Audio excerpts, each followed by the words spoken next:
આપણી આસપાસની દુનિયા ખરું ને સતત બદલાતી રહે છે, પણ શું આપણે ક્યારેય અટકીને વિચાર્યું છે કે આ બધા ફેરફારો ખરેખર કઈ રીતે થાય છે? આજે આપણે એ જ સમજવાના છીએ, પદાર્થમાં થતા બે મૂળભૂત પરિવર્તનો જે આપણી આસપાસની દરેક વસ્તુને આકાર આપે છે. ચલો એકદમ સરળ ઉદાહરણથી શરૂ કરીએ. વિચારો કે એક કાગળ ફાડવામાં આવે છે અને બીજો કાગળ સળગાવી દેવામાં આવે છે.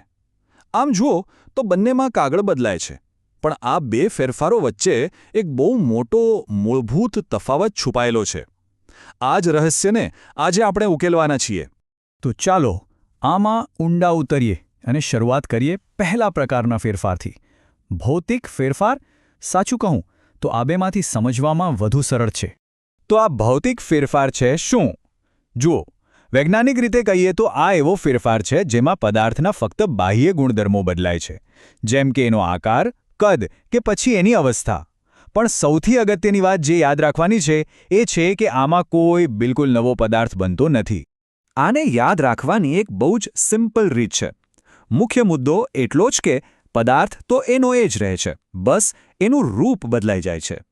એની જે મૂળ ઓળખ છે, એનું જે કેમિકલ બંધારણ છે, એ નથી બદલાતું.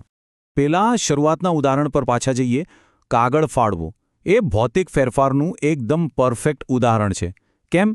કારણ કે કાગળ હજી પણ કાગળ જ છે, બસ હવે એ નાના ટુકડાઓમાં છે. એ જ રીતે પાણી જ્યારે થીજીને બરફ બને છે, એનું રાસાયણિક સૂત્ર તો H2O જ રહે છે, ફક્ત એની અવસ્થા પ્રવાહીમાંથી ઘન થઈ જાય છે. સ્ફટિકીકરણ પણ આવું જ એક ફેરફાર છે. ઓકે, હવે વાત કરીએ બીજા પ્રકારના ફેરફારની. અને આ એવો ફેરફાર છે જે બધું જ બદલી નાખે છે. વિભાગ 2, રાસાયણિક ફેરફાર, જે માત્ર પરિવર્તન નથી પણ એક નવું નિર્માણ છે.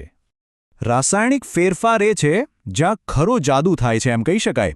આ એવો ફેરફાર છે જેમાં એક કે તેથી વધુ સંપૂર્ણપણે નવા પદાર્થો બને છે. આને જ આપણે વિજ્ઞાનની ભાષામાં રાસાયણિક પ્રક્રિયા કહીએ છીએ. તો અહીંનો મુખ્ય મુદ્દો શું છે? કંઈક બિલકુલ નવું જ બની ગયું છે. જે મૂળ પદાર્થ હતો એ હવે રહ્યો જ નથી અને એની જગ્યાએ નવા જ ગુણધર્મોવાળો બીજો પદાર્થ આવી ગયો છે. ફરી પાછા પેલા કાગળના ઉદાહરણ પર જઈએ. જ્યારે કાગળ સળગે છે ત્યારે શું થાય છે? એ રાખ અને ધુમાડામાં ફેરવાઈ જાય છે. આ રાખ અને ધુમાડો કાગળથી તદ્દન અલગ પદાર્થો છે. આ છે રાસાયણિક ફેરફાર. આપણા શરીરમાં ખોરાકનું પાચન થવું, વનસ્પતિ દ્વારા સૂર્યપ્રકાશમાંથી ખોરાક બનાવવો કે પછી ફળોનું બગડી જવું, આ બધી જ જટિલ પ્રક્રિયાઓ રાસાયણિક ફેરફારના જ ઉદાહરણો છે. હવે જુઓ, આ સ્લાઇડ પર બધું કેટલું સ્પષ્ટ છે. બંને વચ્ચેનો તફાવત એકદમ સાફ દેખાય છે. ખાલી એક જ સવાલ પૂછવાનો: શું કોઈ નવો પદાર્થ બન્યો?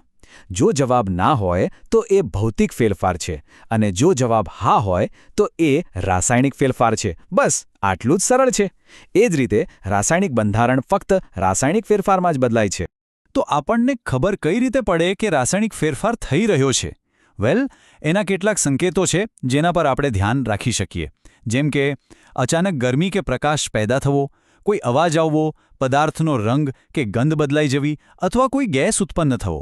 આ બધું એ વાતની નિશાની છે કે અંદર કંઈક રાસાયણિક પ્રક્રિયા ચાલી રહી છે. અત્યાર સુધી આપણે સમજ્યા કે આ ફેરફારો શું છે, પણ સવાલ એ છે કે એ આટલા મહત્વના કેમ છે? ચાલો વિભાગ 3માં રાસાયણિક ફેરફારોના મહત્વ વિશે જ વાત કરીએ. આ એક વાક્ય આખી વાતનો સાર કહી દે છે. બધા નવા પદાર્થો રાસાયણિક ફેરફારોના પરિણામે બને છે. જરા આ વાક્યનો અર્થ વિચારો. આપણી આસપાસ દેખાતી દરેક નવી વસ્તુનું મૂળ ક્યાંક ને ક્યાંક રાસાયણિક પ્રક્રિયાઓમાં જ છે.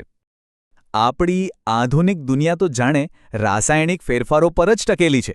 જમીનમાંથી ધાતુ કાઢવાથી લઈને આપણો જીવ બચાવતી દવાઓ બનાવવા સુધી, આપણે જે પ્લાસ્ટિક વાપરીએ છીએ, જે ડિટર્જન્ટથી કપડાં ધોઈએ છીએ, એ બધું જ રાસાયણિક ફેરફારોની જ દેન છે.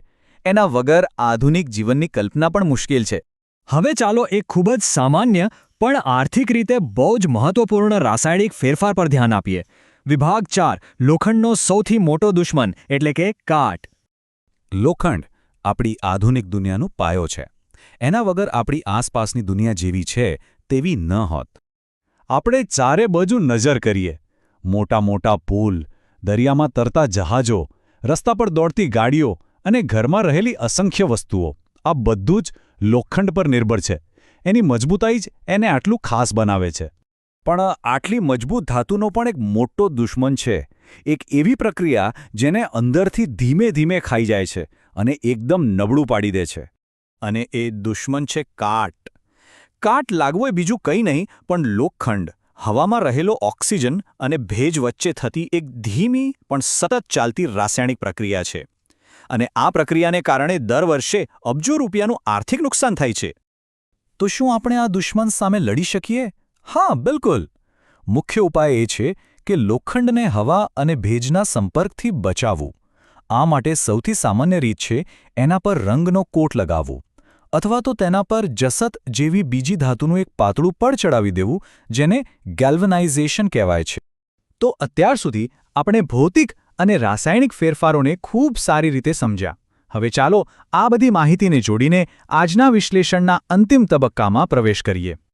તો આખા વિશ્લેષણનો સાર શું છે? બસ આ એક લાઈન: ભૌતિક ફેરફારો ફક્ત સ્વરૂપ બદલે છે, જ્યારે રાસાયણિક ફેરફારો કંઈક તદ્દન નવું બનાવે છે. એકમાં પદાર્થ એ જ રહે છે અને બીજામાં તે હંમેશા માટે બદલાઈ જાય છે. આ બે પ્રકારના ફેરફારો વચ્ચેનો તફાવત જાણવો એ માત્ર વિજ્ઞાનનો પાઠ નથી. સાચું કહું તો એ આપણી આસપાસ સતત થઈ રહેલા પરિવર્તનોને જોવા અને સમજવા માટે એક નવી દૃષ્ટિ આપે છે. એનાથી આપણે વધુ જાગૃત નિરીક્ષક બનીએ છીએ. તો હવે જ્યારે આ તફાવત એકદમ સ્પષ્ટ છે, ત્યારે એક પ્રશ્ન હું તમારા માટે છોડી જાઉં છું. આજે આપણી આસપાસ એવા કયા રાસાયણિક ફેરફારો થઈ રહ્યા છે જેને હવે આપણે ઓળખી શકીએ છીએ? રસોડામાં રંધાતા ખોરાકથી લઈને બહાર વાહનોમાંથી નીકળતા ધુમાડા સુધી પરિવર્તન દરેક જગ્યાએ છે. તેને ઓળખવું એ જ સાચી સમજ છે.